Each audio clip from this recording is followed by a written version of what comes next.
जो ये तीसरी लिस्ट आई है उस पर विवाद भी हो रहा है। समाजवादी पार्टी और कांग्रेस के बीच एक तरीके से खूब रस्साकसी चल रही। कभी कहा जा रहा है गठबंधन टूट गया, तो कभी ये कहा जा रहा है कि गठबंधन बचा है, बातचीत जारी है, अखिलेश यादव शामिल नहीं होंगे। फिर बयानबाजी कि नहीं, बातचीत आखिरी दौर में, इस बीच में तीसरी लिस्ट आ जाती है।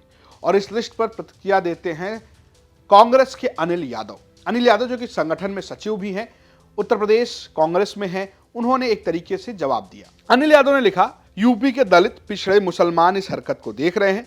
रोज रोज नई लिस्ट जारी करके गठबंधन धर्म का मजाक बनाया जा रहा है। अंदर खाने समाजवादी पार्टी के नेता सीटों पर सहमति जताते हैं, फिर लिस्ट जारी कर देते हैं। समाजवादी पार्टी के दोस्तों, दुष्यंत कुमार की लाइन लिख कर रख लीजिए, काम आएगी। तुम्हारे पांव के नीचे कोई जमीन नहीं, कमाल यह है कि फिर भी तुम्हें यकीन नहीं।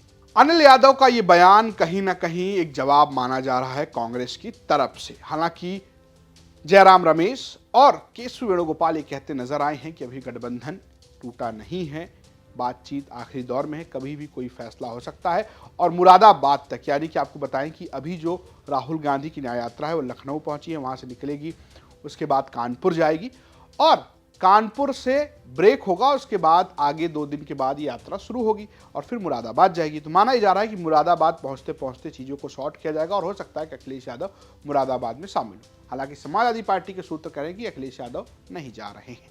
फिलहाल बड़ी चर्चा है। इस चर्चा में जरा आप जयराम रमेश का वो आशावान बयान भी सुनिए कि अखिलेश यादव आएंगे। जयराम रमेश जी, बात जो निकलकर सामने आ रही है सूत्रों से कि इंडिया अलायंस जो है टूट गया है उत्तर प्रदेश में और बातचीत खत्म हो गई। बिल्कुल टूटा नहीं है, बातचीत खत्म नहीं हुआ है। आप बार बार गलत हेडलाइन चला रहे हैं।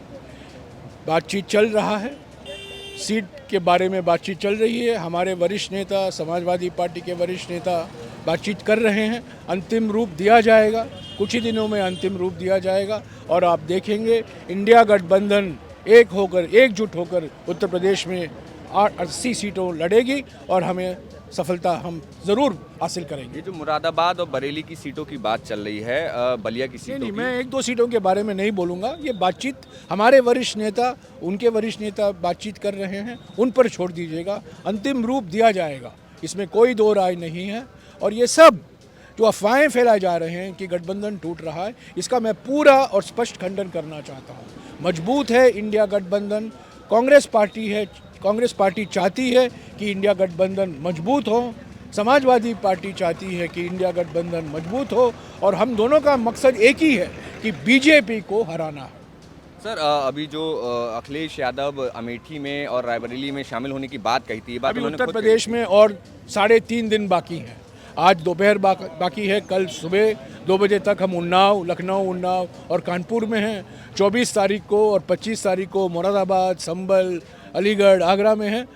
हमारे राजनीति में 3 दिन बड़े लंबे समय का होता है। तो कुल मिलाकर अखिलेश यादव आए ना आए लगातार लिस्ट जारी कर रहे हैं। कांग्रेस और सपा का गठबंधन बचा रहेगा, क्या यूपी में इंडिया गठबंधन बचा रहेगा, ये देखना बड़ा दिलचस्प है। कहा यह जा रहा है कि दोनों पार्टियों के पास मजबूरी है।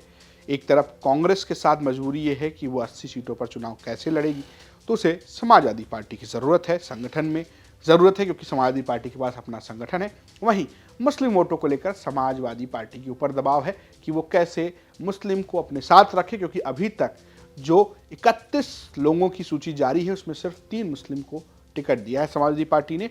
और कांग्रेस के साथ एक लीनिंग नजर आ रही है मुसलमान वोटों की, तो वो भी एक दबाव का काम कर रही है। अब देखना यह है गठबंधन बसता है या नहीं बसता है, इसकी जानकारी हमें कमेंट बॉक्स में दे सकते हैं। फिलहाल देखते रहिए यूपी तक। नमस्कार।